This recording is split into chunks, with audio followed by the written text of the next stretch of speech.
Welcome to the Play Ed 3 podcast, where you're the reoccurring guest, whether you're in the classroom or shaping education behind the scenes. I'm Tisha Poncio. And I'm Rick Butterworth. Together, we bring stories, insights, and conversations that matter to educators, learners, and change makers. Our goal is to bring everyone together to learn, grow, and play. Welcome to the Play Ed 3 podcast. My name is Rick, and as always, I'm here with my co-host, Tisha. Tish, it's September. Schools have started and everything. I don't think you know where this is going. We've talked about what's our preferred season of the year. I know yours is you like the sun, summertime, maybe a bit of spring.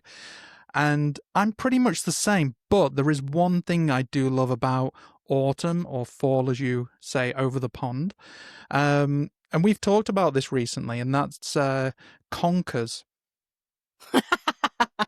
You mean the little things that look like pears that I think are pears, and then you tell me that as a kid you used to wrap string around them and hit each other with them, and then you told me that they are as hard as a rock, and I'm thinking, how violent can you Brits actually be by doing that on the playground? You say that, and then you've clearly shown how you just took what I said completely out of context as well, because everyone that's listening that is in the UK is going, what on earth is Tish saying? I mean, when we were kids, sometimes we might try and hit each other with them, but no, for those that don't know, and violence. Jillian, I don't know if you're aware what a conker is. Nope. So conker is it's basically... Welcome, everyone. Jillian is with us. Yeah. Go ahead. So it is basically it's a seed from a tree that falls during September when fall starts to come into play. And here in the UK, there's an old school game where you'd collect conkers and you'd actually attach them to a string, and basically you'd dangle the conker and someone else would try and hit your conker with theirs. That's the game. We're not physically hitting each other with them. I mean, I'm a teacher and so is Jillian, and I guarantee you do that at a school in America, the boys are going to try to hit each other with it. I don't know. We did. But that was one of my fun memories, especially because it's the start of the school year, because we start in September. I'm confused though. It was Rick, nice. What's the question here? Well, I was going to ask, what fun games did you have that were not just TIG or anything like that, or tag, or however you want to... Tag. Elementary school games. Ooh, I remember this one, Red Rover. Does anybody remember that one? Where you would hold hands with your friends and people would try to run through. Now it's making me, as I'm saying that out loud, Rick, I want to do research on where this game started, how it started, and what's the real situation. It's an old schoolhouse game. Yes, for sure. I'm pretty sure it goes way back. I'm trying to think of another one that I remember playing. I'm sure there were plenty. Where I was growing up, though, Rick, and this is going to probably not land with too many people because I grew up in the middle of nowhere, Texas, and West you're Texas. Gen X. We'll get to that later. Where I grew up, our playground was not luscious green grass with a playground equipment where it was all strategically designed by engineers. It was dirt. Mostly red dirt. If you are from West Texas, you know what I'm talking about, with little sprigs of grass, maybe. And all of our playground equipment was literally metal. And so in the hot Texas sun, you were trying to climb the monkey bars, or hold on, it was hot. Everything was metal and hot. And so what we used to do, the game we used to play, is we used to go around the playground and look for these little, I'm forgetting the name of them now. They look like frogs, horny toads. That's it. Horny toads, which actually they are very similar to bees in the fact that there aren't very many of them left in the world, like horny toads.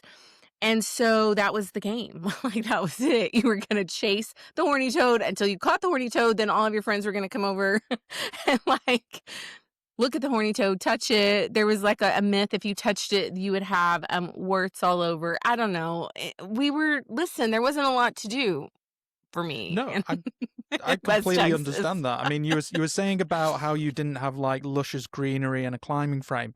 I mean, in the UK, we just had a concrete area, and you just had to make do.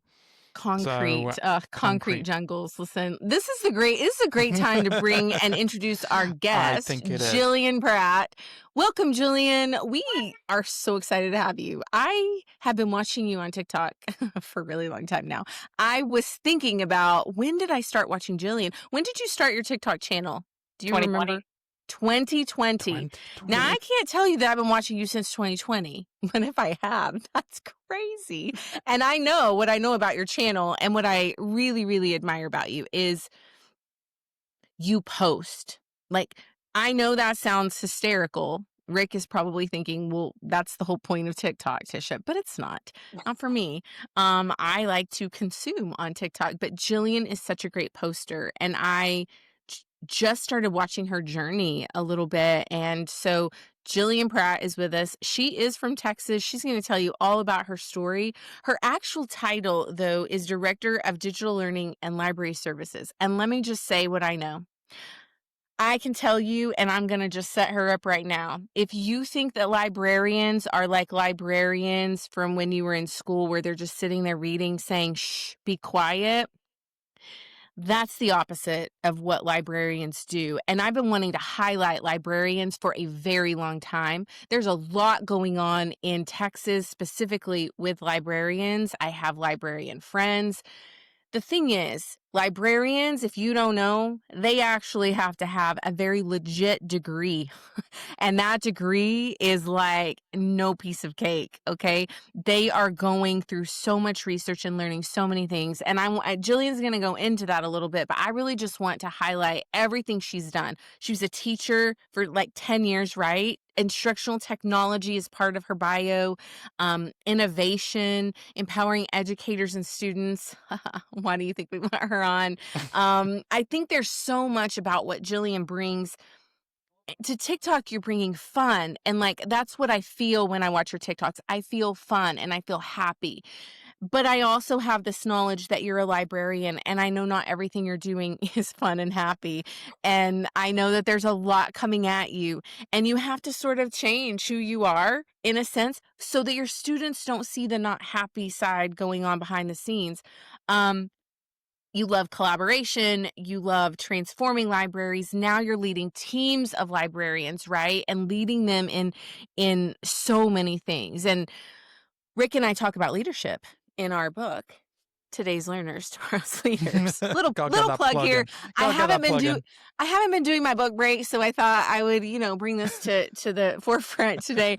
But what I love about it is you have this incredible expanded experience from a student yourself to then a teacher to a librarian to now leading librarians in the era that we are in and the things coming down the pipe. So I just want to celebrate you, Jillian. And that's really, I want to celebrate you. I want to celebrate every librarian out there, because all of you are doing literally the Lord's work on a daily basis. And thank you for being here. Thank you for Welcome. having me. Excited to be here. Can I throw back real quick to a player game? Yep. Do you remember the hand slap game? Yes. What was that called? Oh my gosh. I don't know what they were called, but I just know, like, it's in my head. Miss Sally had a first name. Yeah. The rhythm, right? Somebody out there is going to know what we're talking about. There were so many versions of that too. Now, Jillian, I love that you remembered that, because I didn't know I had ADHD then. Now I do. But I remember as an ADHDer, because it sometimes takes me a minute to get all of the verses down and remember it. And then I just make them up.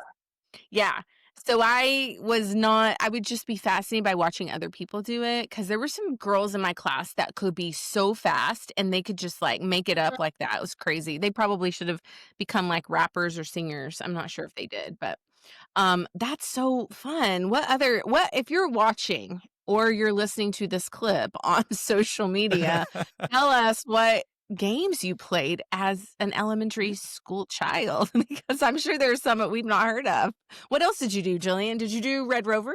Yes, definitely did Rove Rover. So I grew up here in South Central Texas, and I also had a metal playground. Yes. And it's funny Yes. because the elementary school that I went to now has had their playground remodeled by Yes. a movie theater company here. Yes. And I grew up in San Antonio, Texas, and it's always every time you go to the movie theater, they showcase the playground. It's like Right.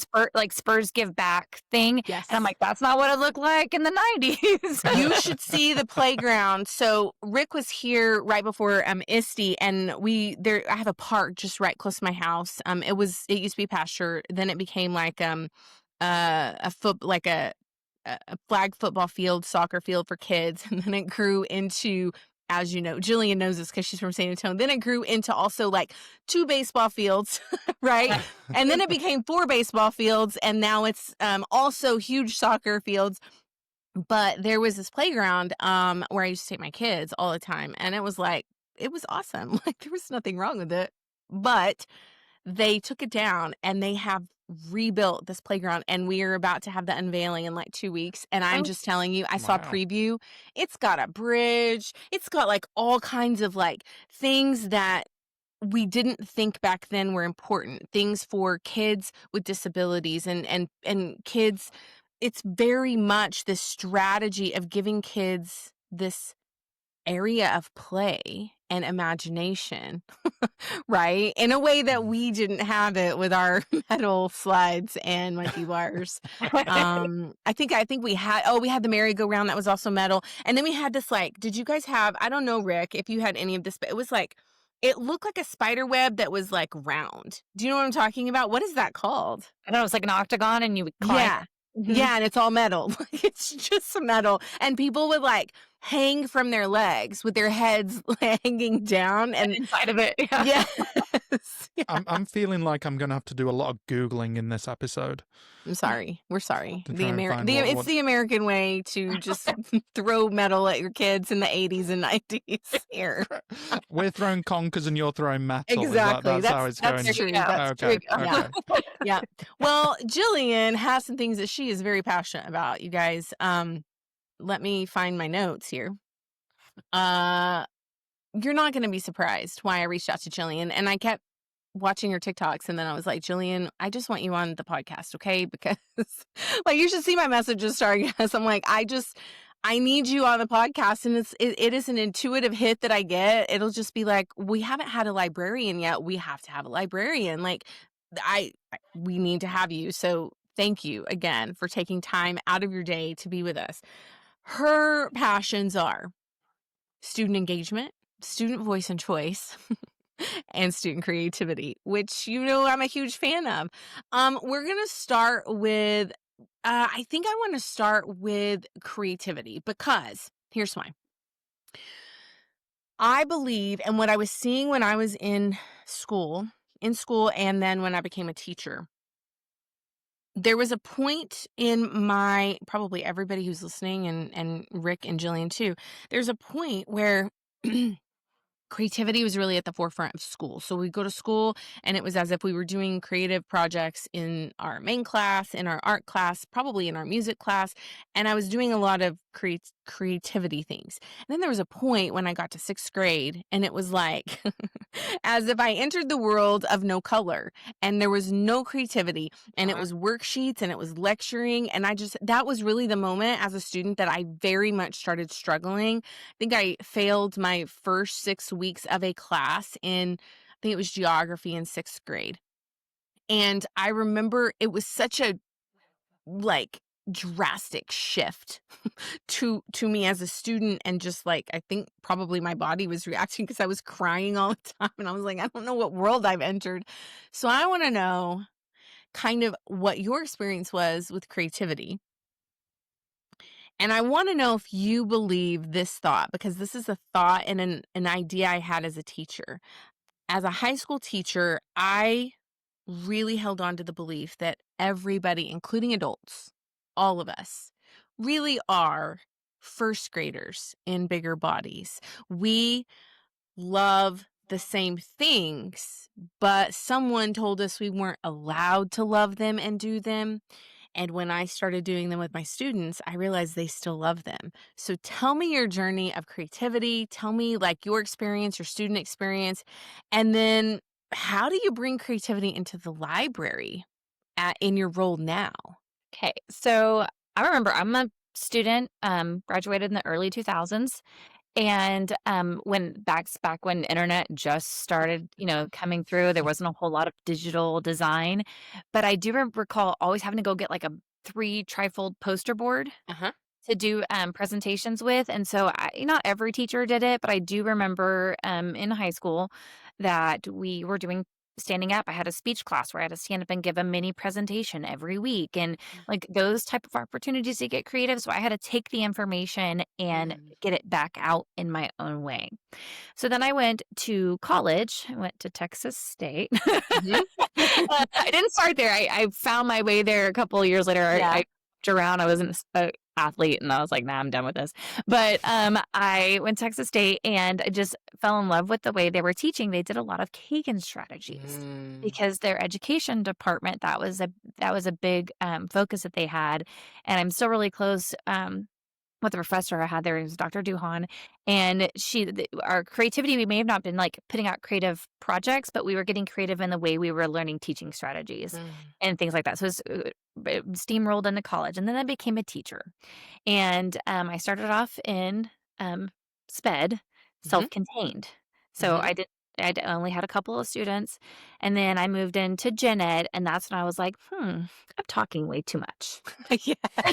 Okay. Do you know what's interesting about that, Jillian? Here's another shameless plug if you're listening, but Rick and I just checked our email. ASCD has written a blog just now about student entrepreneurship in the classroom. And I just briefly, reviewed the article before we hopped on here.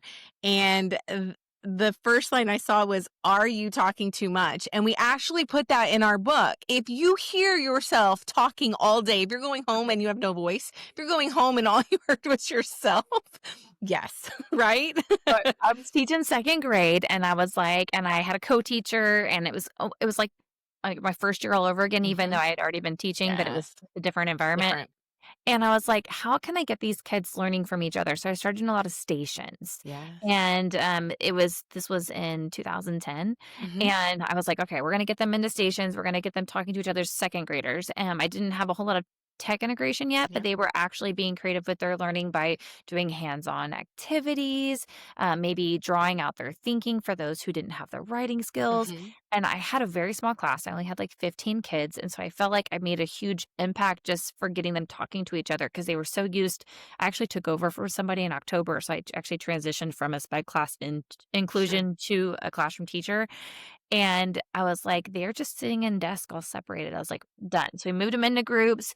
And then the next year I transitioned to first grade. Mm. And that is where my love for station rotation that's where it happened. It was right there. I spent 8 years in first grade, and how can I get these kids creative? And so my last few years in first grade, I had kids making Adobe Spark videos Oh, on like the how a plant grows and like for 6 year olds. I had six yes. year olds doing really So it's cool possible, projects. It's right? so possible. This is the myth that I feel like I have constantly really tried to debunk is that first graders can do the exact thing that we talk about in our book. And you and Amber Barton have been so loud in a good way about that because they're first graders creating videos and then pairing that with their learning. That's incredible. And that was what year for these Adobe That videos? was about probably 2013, 2014-ish. Wow. Yeah, Yeah. and Amazing. I still, remember in 2014, those kids are seniors now. Mhm. So, Mhm. just watched one of them on the Mhm. TV the other night. He's quarterback for the local high school, Wow. and they still talk about those projects to me, Yeah. seniors in high school. But, I became a school librarian. I taught for first grade for 8 years, with one more year in second grade, and then transitioned at the same campus into a school librarian role because I have a master's in instructional technology. I was Yes. a DOI hire, District of Innovation hire, so I didn't have my Yes. library degree I yet, but remember all about the District of Innovation. Yes. Yes. and, because I had a relating degree, I was able to transition Mhm. in that role. They needed a librarian, and I ended up getting my library degree, thank you, 2020, Yes. real fast because I was at What home. year did you get that, library degree? In 2000, hold on, 21.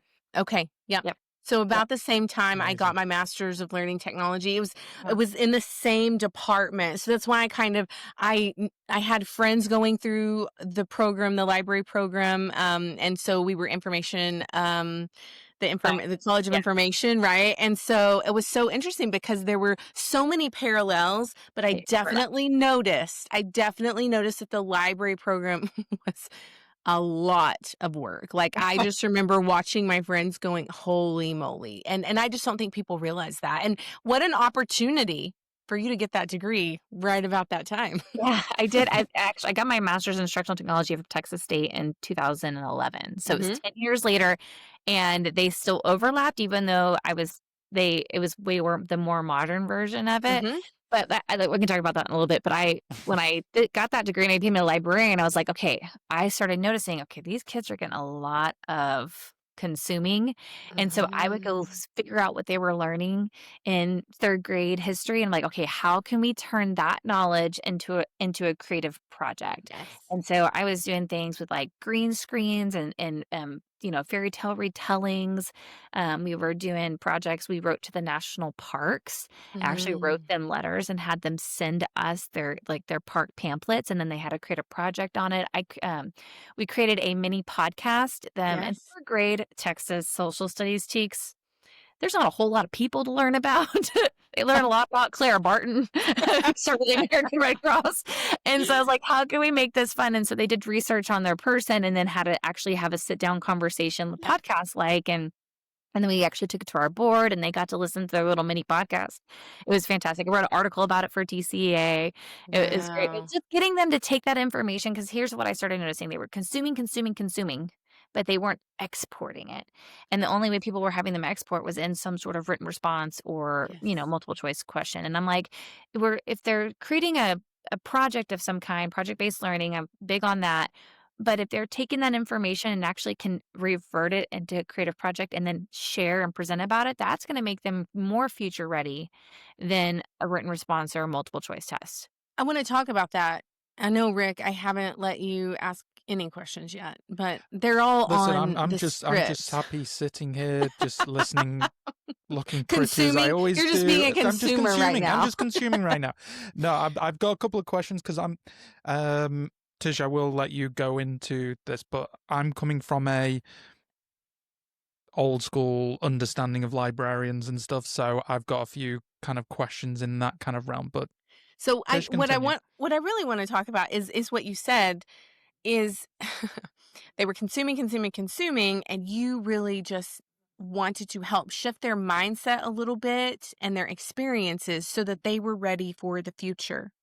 And I think saying it in that way, hopefully, if there is a parent listening, they understand that teachers do not have time really to impart a ton. So you're taking, like you said, those teaks for that particular class, and you're like, how can I take what they're already doing, but help them so that they can do something amazing later in the future, right? Like, that's really the idea.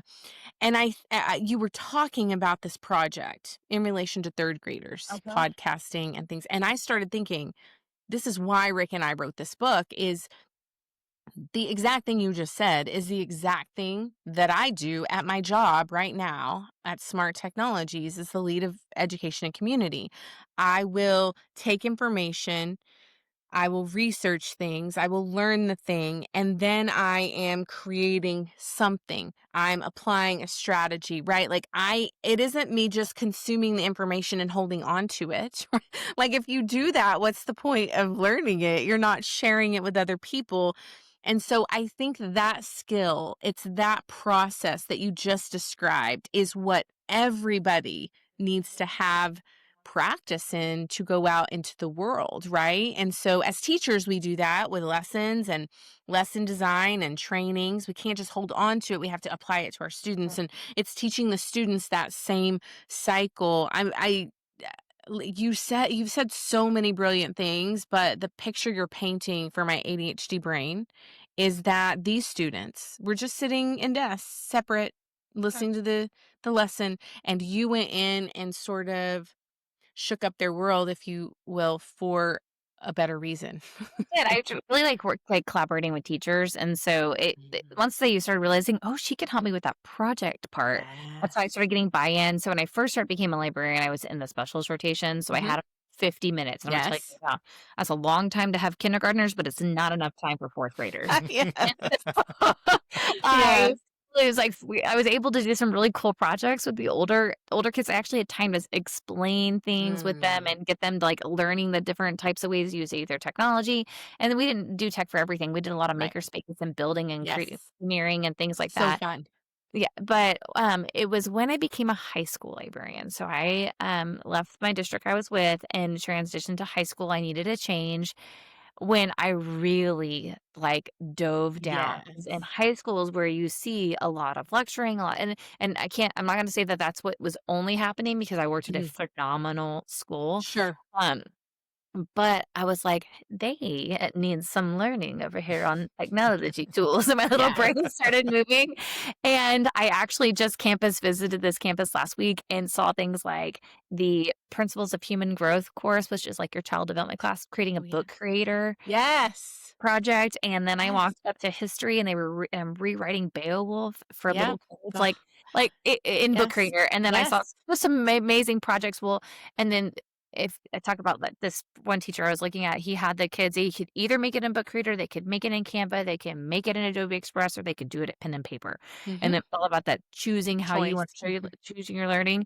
but I just remember that, like, the way when I entered that school in 2023 to 2025, I was like, "You can see I made a The mark." difference. Yeah, Mhm. I was It like is. You know, I think that is such a great point too. A lot of times, and I've said this, I tell Rick a lot of time, like, you go into a classroom day in, day out, you go into your library day in, day out, and you don't really feel like you're making a huge difference sometimes, right? But it's why it's so important to have those reflection moments and to sort of curate what you've done. In your case, you were able to see it in real time, right? was, and I will tell you they used, I have 34 librarians that Wow. I would say 35 because I also have a library services coordinator, and she's also a certified librarian. And her Wow. and I have a really cool story. I hand plucked her. I was like, "I need you." We used to be workout buddies at 4 AM, so I was like, "We can do that, we can do this." Yes, you can do anything. But I started challenging them to have more opportunities for students to be creative with the information, Mhm. and we do a lot with digital literacy in our district. Like, the portrait of a graduate, we want when they leave here, they Yes. have to know these things, Yes. and our librarians really spearhead that, and so I was like, "Okay, you're having them collect information. How are we having them export it?" So now I start seeing things where they're doing, creating graphics in Adobe Express, and we have high school seniors making stop motion videos and all those little things, so they're taking all that information that they're learning and actually getting I'm it. just saying, Jillian, like I know I'm sorry, Rick, but I have to say it because it is we talked about it in here and Tish, now as stop Jillian, plugging our book. My listen, goodness. I I know I know. co-authored it, but I can't believe you said that on live TV. Stop plugging our book. Jillian, here's the thing. What you just said, everything you've said is like resonating with me this morning. I don't know if it is my coffee. This is actually coffee, not root beer. I know it looks like a little root beer float, but it's not. I don't know what it is about what you're saying.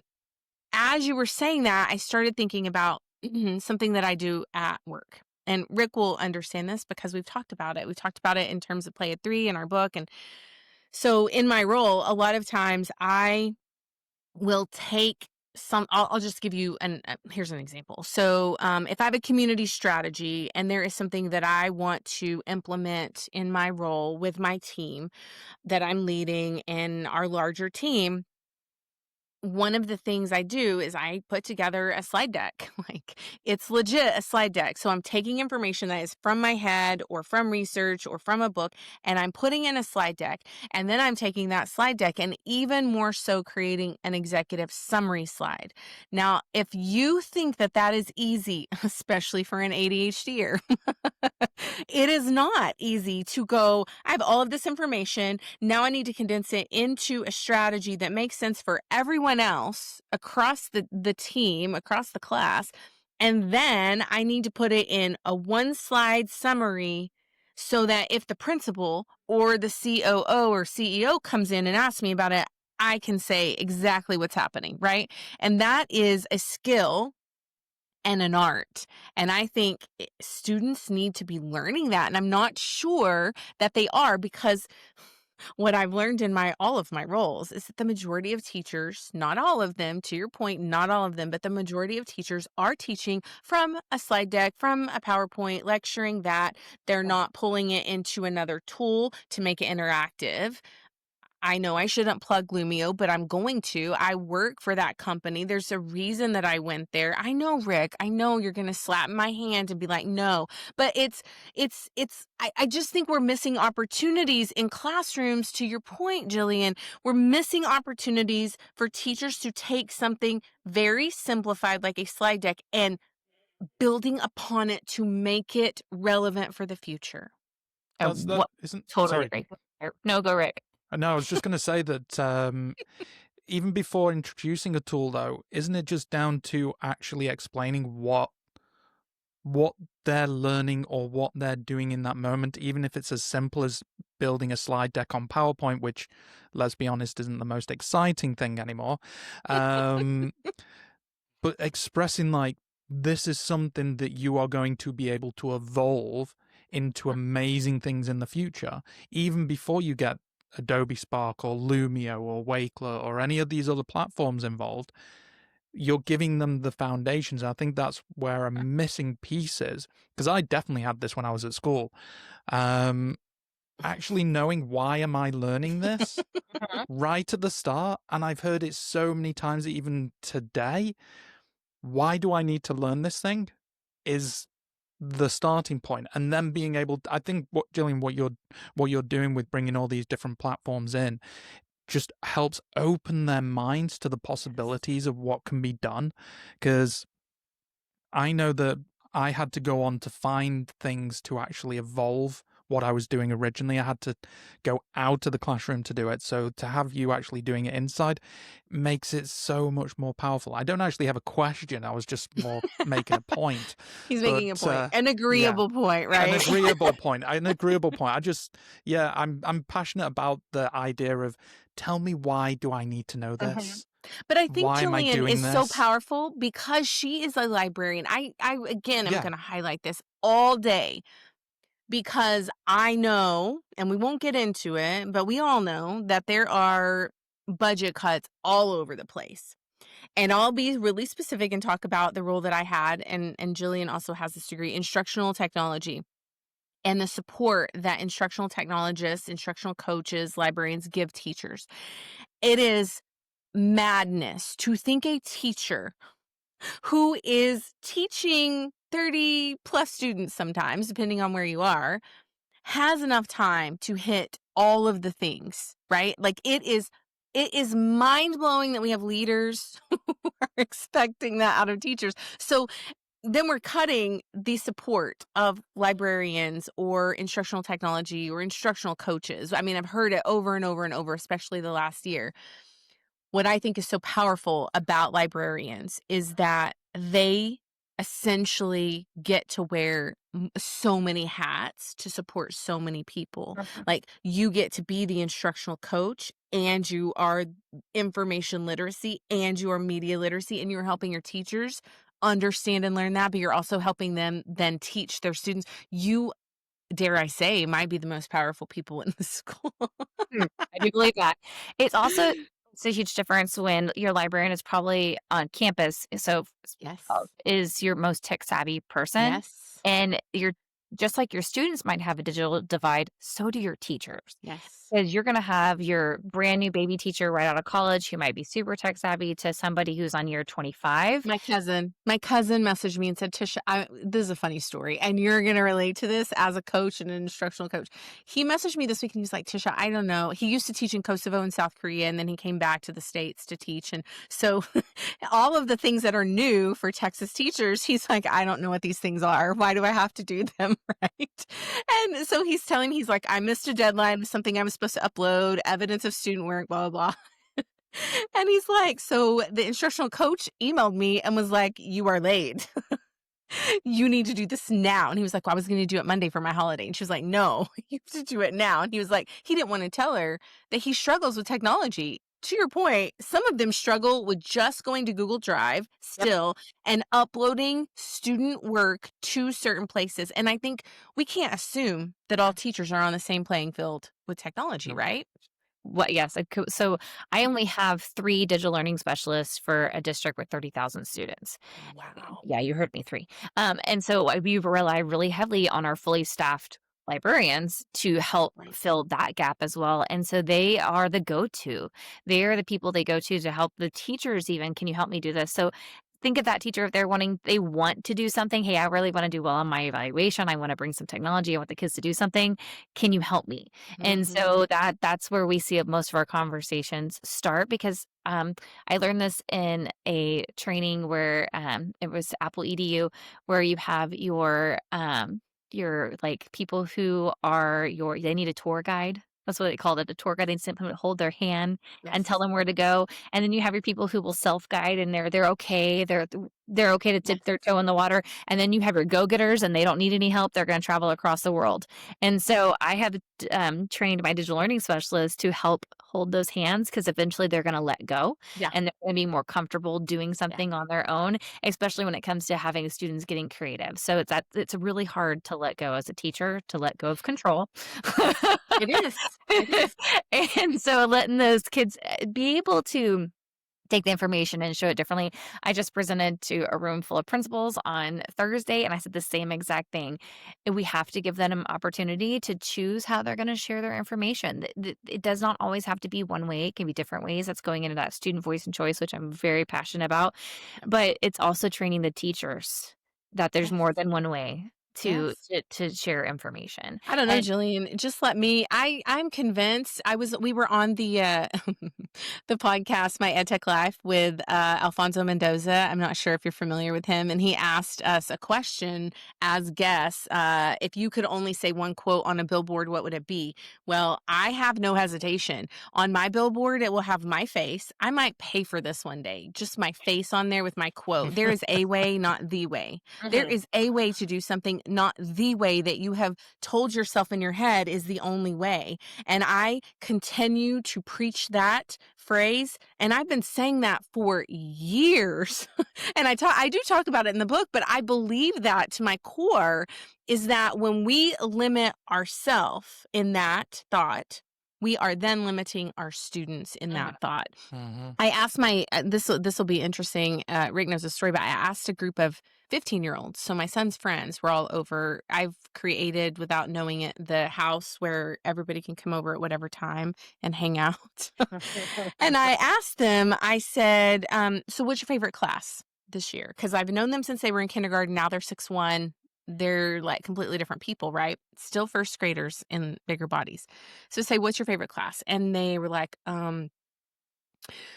well, I really don't like any of my core subjects, but if I have to pick one, and I said, but I didn't limit you to that. Why did you limit yourself to your favorite class has to be a core subject?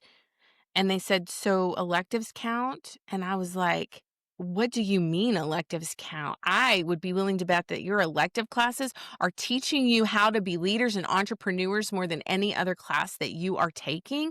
Wow. Yes. And so when I switched that mindset of the question for them, then they said, oh, we really like our culinary arts class because we're getting to do this. And oh, I really like my ag class. And I said, so ag, and just so you know, Rick, ag stands for agriculture here in Texas, and ag does Thank you not for that. actually mean Since we are hitting the international audience, ag does not necessarily mean that they are working with animals or farming.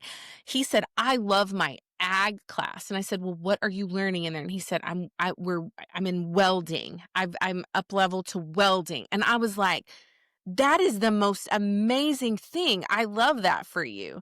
And just talking to these boys, and then I said, well, what about technology? And I could kind of hear the shift in how there is sort of lack of support for the technology with teachers, because they said, well, we really don't use a whole lot of apps anymore.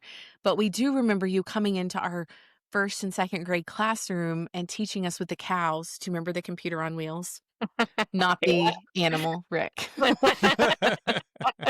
I think it's so telling for students' mindsets in just that one simple question, what's your favorite class? And they're already limiting themselves to the fact that it cannot be an extracurricular class. So I can get on my CTE, Career Technology Education soapbox Right here. on because I am a spouse of a former teacher. Yes. My husband taught business and accounting, and I did business as well. I'm a CTE teacher. We have so much in common, Jillian. my nephew was a welding teacher, or they call it ag mech. So he doesn't do that anymore. Now he works for Holt Caterpillar. Real cool. Yes. He's got a super cool job, super cool job. But I love CTE education, and I actually spoke to CTE teachers the other day about creativity in CTE. Yes. And my digital learning specialist, I'm going to give him a shout out. His name's Eric Pastusek. He is amazing. He went to what we call like a CTE PLC, I guess is what it was gathering all of the ag teachers. Yes. And he was telling them they have to create a portfolio, Rick. So, so they have to whatever project they're working on in agriculture and CTE, they have to create a portfolio. And it's always been done like a Google slide or maybe printed paper. And he was showing them different ways to make them more interactive and creative and making links. And these ag teachers were eating it up. They were like, this is amazing. This is exactly what is happening. Because if you're in Texas and agriculture careers is huge, because we got the HEB. Are you familiar with the HEB? They hire these people who are graduating with ag. I was telling Rick this. Information. Yes. And so they have to be able to create some sort of portfolio or a project to say, here's the best way to grow a bean. Like they have to be able to do that. But it goes across all types of careers. So I think like going back into creativity, I did a presentation with TCEA, which big hearts for them. But I talked we love TCEA. About the purpose of being creative in school is because that is what the career world is looking for upon graduation, whether you are college, career, or military. It doesn't matter what realm you're going into. If you're going to be a plumber, if you're going to be a teacher, a lawyer, you have to have some sort of creative skills, problem-solving skills, creative thinking skills in order to be successful in that career in the future. And that starts in school. And so because I'm going to tell you right now, in my job, I can't just sit and listen to my CIO telling me what I need to do. I have to produce something. And that is across the board in all careers. And so that's where I'm like real big on teaching creativity, whether that's in the classroom, whether that's the librarian doing with information literacy. I'm getting creative. You have to get creative. I'm getting so excited about what Jillian's saying that I actually want to stand up with my stand-up desk because there's so much I want to say, Rick. And I know you haven't even asked your questions yet, but I need to talk about is it your brother, CT? My husband was a business and marketing, and my nephew. It was your nephew. Okay, so your nephew now works. I was 10 when he was born. My sister is 15 years older than me. So yeah. Here's the thing, Jillian. When you said when you graduated high school, I was thinking to myself, that I could have been your teacher. Yeah. I know. We won't even talk about don't even get into that right now, Rick. We are not talking Gen X and millennials. I'm still sitting quietly. I know you are. I know. So your nephew works for Caterpillar, right? So just Rick, to give you context, Caterpillar is a really big company with lots of equipment. I thought it was I had that in my head. So yes, diggers. So my dad had all of that growing up. But what I love about what you said is that he went from that and now he's working there. And you've said a couple of things. I don't even know that you're realizing it. And again, this is my ADHD, maybe sprinkle of autism that is seeing this pattern in the things that you're saying. Everything you're saying, I'm translating in my brain as, yes, that's enablement over here in this job. Like, you and your team are literally enabling an entire district, right? With tools and ideas and strategies and how to app smash things to get a result. And then thinking through how your nephew went from this job to that one, talking about portfolios with the ag teachers.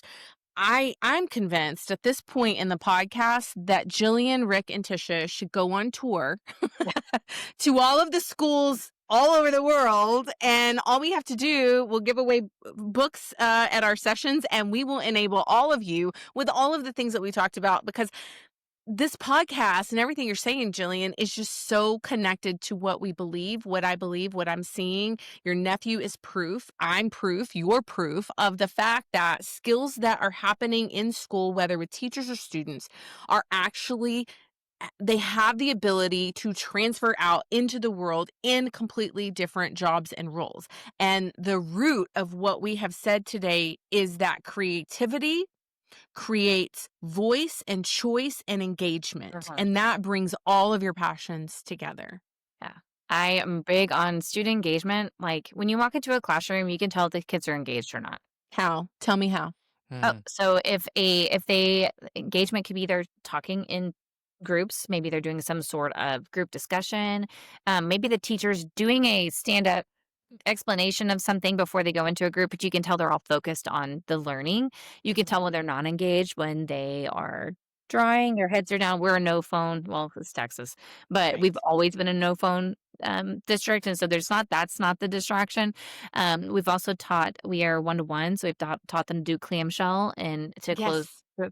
their Chromebooks, as it doesn't have to be engagement with technology. It can be engagement where the teacher is the facilitator and the kids are doing the actual thinking and learning. And that's where I think, when I think of student engagement, because the kids are bored in school. I have a 7th grader, and I haven't heard it this year, but I've heard it in years past where he didn't want to go. He didn't want to hear it. He didn't want to be there, and because he wasn't engaged. Don't And you he's think it takes a lot of energy to be don't you think it might? Okay, here's an idea. I'm going to ask you both this question. Rick, you're now suddenly a podcast guest of Tisha Potts. Oh, amazing. I've moved from host to guest. I always do this to you, don't I? Every Okay, time. But what I'm thinking is, okay, here's my question. Do you both believe that it would take more energy to be disengaged in a classroom than the energy it would take to be engaged in a classroom? Go on, Jillian. I think it takes more energy to be disengaged, because you have like, this is going on and there's something like Charlie Brown, your brain is somewhere else. But if you're engaged, you're focused on just one. Mm-hmm. I think it takes more energy to be disengaged. Rick? I would go for the opposite, because my mind can just Mute him now. wander. Because I can daydream like This is interesting. instantly. Okay, but And you're still then not engaged. So your energy. But I find I'm more tired when I'm forcing myself to listen to someone speak about something, or get like So if you have to seem force yourself, interested wouldn't in what I'm doing, then I'm letting I can Jillian just go. I could She's literally ready. sit there and daydream for the next hour and feel absolutely fine. But what if that speaker was engaging you in whatever they're talking about, and you didn't have the opportunity to daydream because your brain all of a sudden has all of these things like, yes, I need to listen to that instead, because you have now engagement in what the speaker is saying, and it hooked you somehow, that your brain's like, oh, that's more important. I need to focus over there. If it engages me, then yeah, I'm super focused on that, and I would actually be more energy to try and disengage me from that, because if, in a sense, the way that I'm looking at it is, it's what's interesting me more. Is it the person Yeah, but that's you're having to talking make a me? choice. That's the point. That is my point. You're having to make a choice. And the energy You're you're having- taking to make a choice is more energy than if they had just off the bat Oh, engaged you're going to get you. me on my soapbox now. You're going to get me on my soapbox, because I am Well- going to say flat out no, because I Okay. can be sat in a meeting that I am not, or even in the classroom, because my teachers would always say he's always daydreaming. And I would say that the time would fly by when I'm daydreaming, because my imagination goes completely wild on different things. And I mean, I've looked into it, and it's very, I can't remember the term for it, but it's a very vivid imagination. Uh-huh. And I can spend an hour, 2 hours, 3 hours doing that, feel absolutely fine. But you tell me to sit in something that doesn't interest me, Uh-huh. I'm going to use up more energy. So that's why I'm saying that it's Okay. down to which one actually interests me more. Okay. If the teacher gets me engaged in stuff, which they've done, get me design technology, get me creating stuff, I can spend hours on that and create loads of amazing things and not feel tired. If a Okay, teacher's but what talking to me happens? about something and I daydream, I'm going to be Mm-mm. using less energy daydreaming. No, because listen. No, no, I no, love that. no. No, because listen. No, I want to say this one thing. Okay. Just let me say it. Okay. Tisha's got me on my soapbox now, so I'm going to be Because I interrupting. think Jillian understands kind of how my brain is working. If you're in Yeah. class and you're daydreaming and you're like, I'm just going to daydream, okay, fine. You haven't spent a lot of energy. But let's say you have to know still whatever that speaker is saying. So now you got to go home and you got to reteach yourself whatever the teacher was talking about. So you're still using up more time and energy, even though you let yourself daydream for a whole hour. Or you're me and don't actually go back to it. That's what I did in school. That's My grader. how do you, and then I mean, do you think, okay, so here's a question. Do you think that your dyslexia has something to do with that? 100%, yes. Absolutely I do. And we've talked about that I have a slight bit of ADHD as well, undiagnosed. But because when I was in school, it wasn't all about creativity and really getting the mind interest in loads of things. It was always teachers at the front talking to you or writing on the board. That didn't interest me. That didn't get me hyper engaged in what I was doing. It's like when I'm coding or designing something, I'm not listening to music. I've got a TV show going on. I'm never looking Okay. at it, but that actually keeps my mind focused on what I need to do. If So you were it's like I student need in a Jillian's hyper. class, if you were a student in Jillian's class and Yeah. she like had you engage the minute, so that this is an art. Teaching is an art. Teaching the way Jillian is talking about is an art. It is. And here's what I will tell you. Don't look at me. I'm like, Rick, don't argue with me yet. Let me say what I'm going to say. I'm not saying anything. Teachers like Jillian and me, and there are groups of us out there, right? They're out there. The minute your tennis shoes, your trainers hit that doorway and you get into our classroom, we are engaging you immediately. And I think that's why I'm saying teaching like that is an art, because you are engaging even students like Rick who have decided before they ever get into that seat that they are not going to be engaged, right? Hold on. I'll tell you, No. as like I taught SPED, that Yes. was, you have to engage them in a whole different way and a whole different Mhm. level to get them engaged in learning, because it's hard, right? Yeah. And then shared this earlier, my sister's a dyslexia therapist. And so I have learned a lot about the students with dyslexia through her and how she teaches instruction. Now she just teaches dyslexia instruction, but if she was a classroom teacher, she always says, this is how I would have done things differently for my students who were dyslexic. So it is. So what do they do? What is the advice for teachers who maybe don't know how to serve students with dyslexia? What are Be giving them an opportunity to show their learning in a different way. yeah. So, Yes. like it doesn't have to be, I will tell you, I have a 7th grader. He's 12 and a half. He's ADHD. Can read. He hates to write. Yep. Okay. Yep. And it's because he can't finish a thought because he's so ADHD. And so one thing I push is having him show his, when he has to do a writing piece. Now he's been doing much better as he grows older, but especially when he's in 3rd and 4th grade, they would do a lot of oral response with him because he could tell you exactly what you needed to know. He just couldn't put it on Yeah. paper because he needed an accommodation there. It's the same Yes. thing with students with dyslexia or any type of learning disability. They may process things differently. They need to maybe they could maybe create a video or do some sort of video response or create a how there's so many different things they can do with thinking differently. They don't Mhm. have to do like I said earlier, students don't have to share their learning all the same way. Right. It's Yeah, they just I That's the key point. yeah, mhm, I'm 100% there with you because when I was in school, my biology teacher always wrote things down from the textbook and onto the board. We had to write it ourselves. I hated it every single time. Same with business studies. Read from the book. Get me in design technology. Get me mm. in geography, where we're actually looking at illustrations or we're creating something, or it's a different way of expression than just right. I'll write some notes down from the But board. don't you think It's just that becomes I'm mundane, in going my back to opinion. this. It's a mindset. It's a It mindset because is. I'm thinking about it now, just kind of going back as you guys have been talking in the fact that when teachers become experts, so subject matter experts in their subject, Mhm. chemistry, biology, English, whatever it is as if they just have this one way of thinking like, okay, you're in my class and I'm going to teach you all the things about English. But sometimes not taking a moment to go, well, this topic actually can be combined with this topic in history. And then this can be combined with whatever is happening in your art class. And I think we need more of that thinking instead of this It's siloed come to yes. It's biology and just crossovers. learn about biology, right?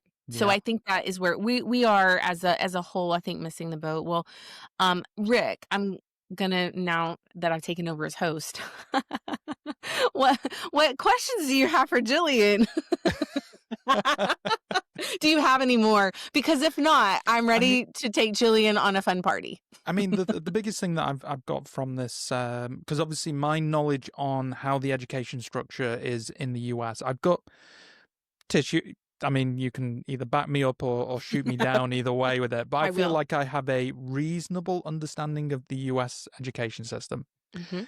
My knowledge of librarians is very old school, as I'd mentioned previously. That yeah, it was very much the person sat there in a room telling people to be quiet if they're being noisy. It wasn't engaging. It wasn't fun. Being dyslexic, going into a place just full of books was my idea as hell. It was just not interesting. But hearing from yourself, Jillian, that librarians are getting involved with the actual way of expressing a project, a particular topic, how to actually get students engaged. I'm actually interested, slightly off topic, I only just thought of it. What's the difference between a librarian and a tech coach? Because what I've heard very, very similar. They sound like they're the same position with very slight differences. So So I'm here to learn. So I will start first with librarians. So librarians, that role has really evolved into something completely different than what we had as young students, right? Mm-hmm. And so our librarians, they're campus based, so they're at one campus. Well, mine are. There's a lot of librarians that have multiple campuses. And not only are they the information literacy leaders and they are the people trying to get kids reading books for enjoyment, they are like the literacy experts.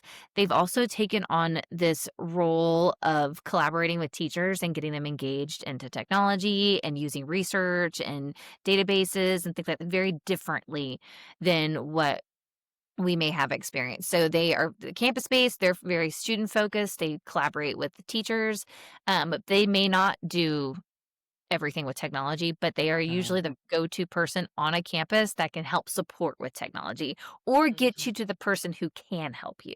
Yeah. And then I have digital learning specialists. Their focus is getting teachers to think differently about instruction when using technology. So we just recently went one-to-one. And so every secondary student has a device that they take home. All of our elementary students have a device in the classroom. Yes. And so we are big proponents of blended learning. So you do not have to use technology for everything, but there is a time and a place for it. I do think that there is still a place for note taking and things like that. But then when we start wanting to accumulate knowledge and where's it going, that's when we start trying to switch their thinking.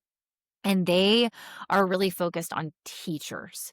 So their job is to either go and co-teach a teacher who needs their hand held, or they go and train teachers during these large group PLCs. Like the other day, they had all the fifth grade teachers in a room, and they'd show them how to teach students about descriptive writing using generative AI images. And so, like, they're just trying to change their thinking of here's your standard, here's a different way to think of it. And so that is their job. I have 2 elementary and 1 secondary. I really need about 50 more people to like make a huge impact, but I have 3 and they're doing an amazing job across our district. And so that's kind of the difference. But I will tell you, they work really closely with the librarians because the librarians, the library space is Yeah. usually the heart of the school, and they'll host lunch and learns in I the did. library. I loved lunch and learn. I want to say this because that is such a great summary, Jillian, of the differences of the 2 roles. I just want to chime in. You will find librarians who are most likely going to do both roles, right? You're not going to, like, I will never say that I am a library specialist in any capacity. I was an English teacher. That doesn't qualify me to do what Jillian does or be an expert in how she's an expert in library sciences, right? These things called MARC records that you have to learn how to do as a librarian. Yep. It's the hardest thing I've Yep. ever learned. I'm telling you. Code, like, Yes. No, like, good, and I can.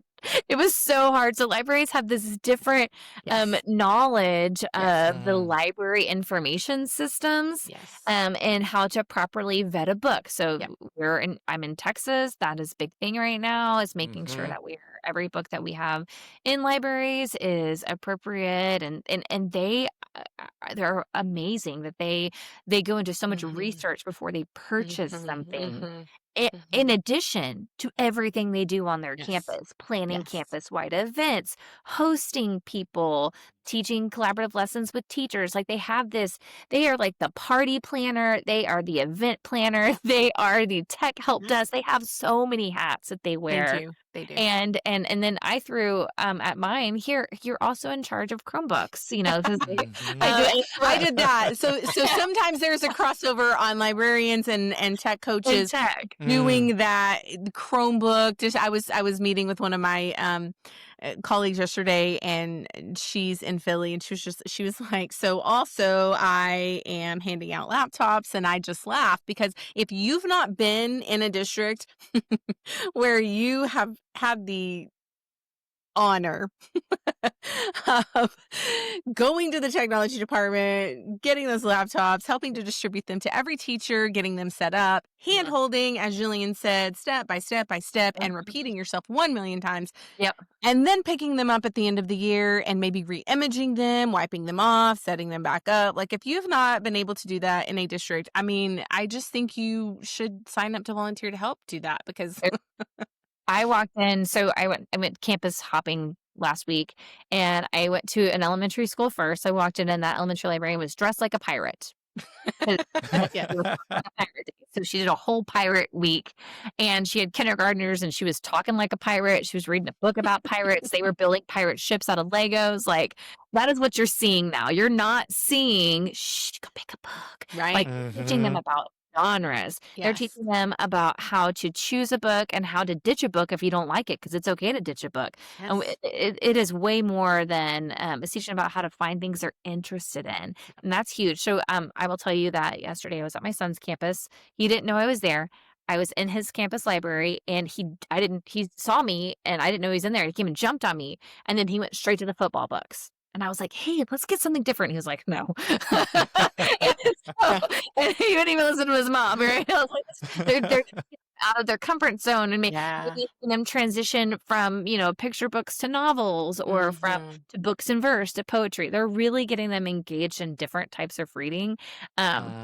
And so you'll see that. Then I went over to a middle school, and this is really cool. That middle school librarian had partnered with the art teacher, high school art. So 8th grade students taking high school art credit, and she was teaching them how to bind their own sketchbook. Yes. Like, because Yes, what's that skill librarians it have is is. I could never do it. I always had to help. Hey, can y'all come help me? Because I'm terrible at book repair. I was really good at the creativity and lessons and collaborating, but book repair and mark records were not my expertise. And she was teaching them how to sew the binds, and they made the chipboard cover and back. Oh my God, it was with Wow. their own artwork. It was gorgeous. And then I went back Amazing. over to the high school, and that librarian was teaching a tech lesson. Yeah. So like Wow. it is not the That's why I said they're the most powerful. They really are. They have so much knowledge, so much talents, and they're literally wearing pretty much They're at the every hat. core of it. Mm-hmm. and They're they're the the center. only one on a campus. Yes, that's what I'm saying. They're the only one. There's one. Mm. There's just one of There's just them, one. right? And sometimes there's not even really one for the campus all the time, right? Sometimes it is and they're the fluctuating. only one required to have a master's degree to have a Yes. teacher salary. Yes, 100%. Required. Yes. Say that again. Say that again, Jillian, because yes. They're the only one required to have a master's degree on a teacher's salary. Required by the state. Or Yes. in most places. Some Yes. places you can just go take a certification exam or have a couple of credits or whatever, but you're required to have that degree. And so they just have this plethora of knowledge, and I have librarians from year 1 to year 30. Rick is so confused by this. Yes, Rick. Yes, you heard what she said. They are required to have a master's degree and only receive a teacher's salary. No, I heard that loud and clear. My question, which might be a little bit of a I don't think this is for us. I think your questions are for somebody else. no, well, it's more of, do we feel like people seem to think that librarians are still like Yes. they still treat them as the stereotypical, you're just sat in a room telling people to be quiet, but then put a high demand on them. Do you read all day? No. I 15,000 steps. There's no reading. I actually witnessed, this is a true story, as an instructional technology specialist in my previous district, witnessed a district leader asking a librarian if that's what they did all day was just read and eat bonbons all day. And I think that there is so much to be said about when people say that just off the cuff. It is so far from the truth. And that's why I wanted Jillian on here. I wanted to highlight, because I know Jillian is going to highlight what she does, but she's also advocating for every librarian out there, whether they are in Texas or they are in the world. It is a hard job. They are doing a lot of things, and they have a lot of things coming at them that are not positive. And I didn't want to focus on that today. I'm sure Jillian would come back and share with us some of the struggles and how she approaches those. We would love to have you back, Jillian, to talk about that, actually, if you're up for it. But I hate to be the bearer of bad news, Rick. It is time for Juicebox Confessionals. Amazing. Favorite time of the episode. He's lying. Okay. Well, my All right, second is Jillian. sitting here and looking pretty for you. So I know. Thank you. Everybody knows your role. yeah, I'm the one that Okay. looks pretty. Tish is the one that brings the brains. So So, this Juicebox Confessional segment, Jillian, is something that we do every episode, and sometimes we do it in the beginning of the podcast. Sometimes we do it at the end. This one, you've kind of led us into it because I have some really serious questions for you, and you're going to have to confess some things with these questions that you probably never had to confess before. Okay. So the first question is, if you had to choose, would you say you are more of a Pooh, Tigger, Eeyore, or Rabbit librarian? I am a Tigger. Ooh. All the way. Tell I us am why. bouncing around. Yeah, because I feel like, he's got a lot of high energy and also a little ADHD. But especially when I was an elementary librarian, I felt like I had to make sure all 24 little, 6-year-olds had the book they wanted and they needed. I wanted the unicorn in a pink dress book. Like, I felt it was more of a Tigger. And even when I became a high school librarian, which is a completely different realm, the library is not as active, I felt like a Tigger because I was trying to get kids in the library. Yes. And I'm excited to come and get books. And so I think I'm definitely a Tigger. Okay, so what's the most Pooh Bear thing you've ever done as an educator? Something simple but full of heart. Oh. So I taught first grade. Mother's Day is a huge thing. And my mom passed away from breast cancer when I was teaching, but I remember the year before she passed, I had her come in and talk about being my mom Oh, to my yes. first graders. So that way, when they sat down and wrote about their mom, so she talked about like making lunches and taking them to practice, like everything she did for me. Yes. She flipped it and did it and told them, "Hey, this is what Oh, moms do." I'm gonna hear from Miss Pratt's mom to that. Yeah, that would be well, that's a great little segue. Real quick, I'm just going to do a little another promotional here. September is Childhood Cancer Awareness Month, and Rick and I, we have about 20 to 25 of these books currently right here. If you would like a book, and I will ship it to you, you will pay us, you contact us, let us know. All of the proceeds from the books we have that you buy will go to a nonprofit for childhood cancer awareness.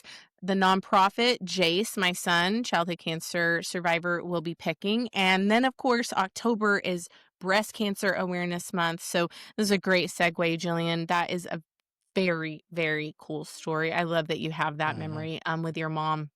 So, just a couple more questions here. I want to know about your Precious Moments figurines. Of course, we pre-talked about this, but I need to know how you got into it. Do you still have them? What was your favorite? I do not still have them. I wish I Oh, did. I wish I why? did. I Did you don't. sell them? I'm pretty You sure my lost them. mom, like, boxed them up and did something with them when we were older. So we got them from my great aunt. So Oh, my wow. grandmother's sister Hmm. every year gave somebody some sort of collectible. Yes. And my favorite one I ever got was of 2 little girls reading a book. Aw. Mm. Well, I know I shared a little bit of my sister and I's story. We were not reading on grade level by 5th grade. And here we are, a school librarian and a dyslexia therapist with master's degrees. And so, if I wish I still had that one, I do have the willow tree though. Do you Oh, remember the willow? yes. Those came Yes. out later in the 2000s, Yes. Yes. but it's similar and it has the book. But I did have the precious moments. I wish I still had it. But have you seen the trend on TikTok where people are finding precious moments in vintage stores and then painting them like vampires? And I want to Yes. so bad, but Oh, I you am do? I'm So not artsy. I want somebody to do it for me. I bet there's somebody on Etsy that will do it for you. I Mm. will, I do a lot of thrifting, Jillian. I will be looking for some precious moments for you, especially the one with the book. That would be so cool if I could find that. I will definitely. If anybody's listening and you have seen that, reach out to Jillian. Jillian, where can everybody find you on TikTok? What is Yep. your TikTok name? I am the techie librarian and on TikTok and on Instagram. Yes, you want to Amazing. follow Jillian, Rick. You want to follow Jillian because she has fun I'm videos. sure And I'm I, already following. You're going to get me what checking now. I am, what I want to say, Jillian, is you inspire me, and I don't think you know this. You inspire me every time I see your video, and I haven't done it yet. I am working towards it. Like I said earlier, I've sort of not been on TikTok, and I've not been doing my book breaks, and I think sometimes I get paralyzed, and nobody really cares about this video. Nobody's really going to care about what I have to say. Like, it's not that important. And I think what I love about your TikToks is every time it comes on my timeline, I'm like, I just need to do what Jillian's doing. I just need to record a video and put it out there. I just need to do it. And I need to not think about it. And I need to just hit send or upload or whatever that button is. And I just want to commend you because you are doing so many things all the time. You're leading a team, you're leading your family, you're leading yourself, and you're also creating content and becoming a really great role model for what you are asking all of your teachers and students and your team to do. So I just really want to thank you for inspiring me specifically, but so many others. Thank you. I'm glad I came. I'll come back. On Yes, all Yep. the trials that librarians 100%. are going through for out. let's come back. Let's definitely plan that. Of course, you do have the link to schedule with Rick and I. We would love to have you again next month or the month after. Let's talk about some of the struggles that librarians are going through, how you're approaching that. I think by the time we record that episode, you will have had a couple of months in this new school year and maybe some some more talking points. So I think that would be really good. Rick, do you have any questions for Jillian that you want to ask?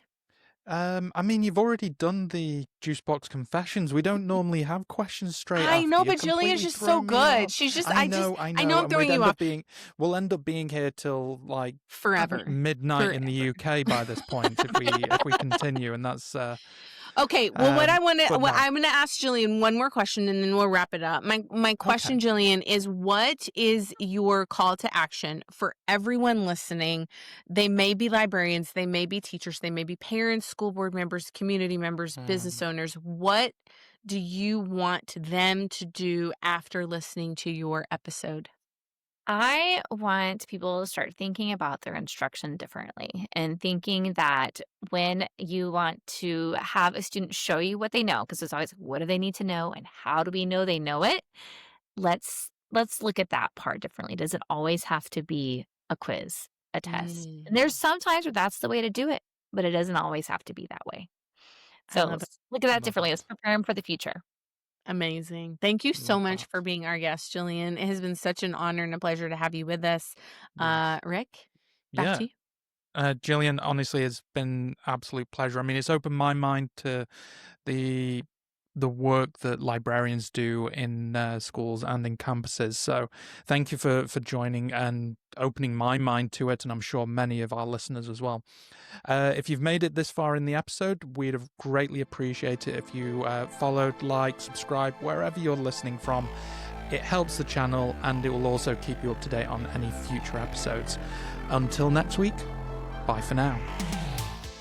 Thank you for being a part of this episode. Continue the conversation with us online. Subscribe and follow, and let us know if you'd like to join as a guest or if there's someone you'd like to hear from. We'd love to connect with you on X, Instagram, and TikTok. All links and show notes will be available in the episode description. Until next time, keep learning, growing, and playing.